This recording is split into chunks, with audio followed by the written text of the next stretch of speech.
জয় গুরু, সুপ্রভাত। হরি ওম। ওম অখণ্ড সংহিতা বা অখণ্ড মণ্ডলেশ্বর শ্রী শ্রীমৎ স্বামী স্বরূপানন্দ পরমহংসদেবের অমৃতময় উপদেশবাণী ঊনবিংশ খণ্ড। পুত্রকন্যাদের চরিত্র গঠনে মন দাও।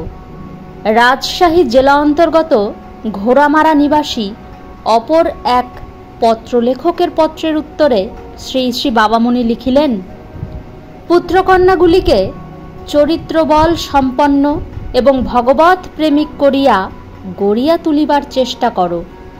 পুত্রকন্যাকে মানুষ করা আর ব্যাংকে টাকা জমাইতে পারা দুইটি সৌভাগ্যের মধ্যে প্রথমটি শ্লাঘ্যতর। দুইটি যদি একযোগে করিতে পারো তবে তো আরও উত্তম।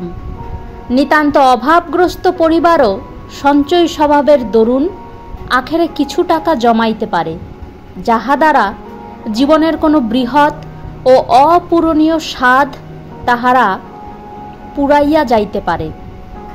পুত্রকন্যার চরিত্র গঠনের দায়িত্ব শিক্ষকের হাতে ফেলিয়া দিয়া নিশ্চিন্ত হইও না।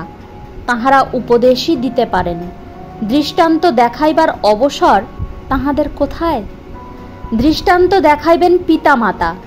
নিজেরা সৎ হও, সদাচারী হও, সৎভাষী হও, সৎ চিন্তক হও, তাহার শুভফল অতি সহজে পুত্রকন্যায় বর্তিবে। আমাকে পাইয়া তোমাদের যদি কোনো লাভ হইয়া থাকে, তবে তোমাদের পুত্রকন্যারা আমাকে পাইয়া লাভবান হইবে না কেন?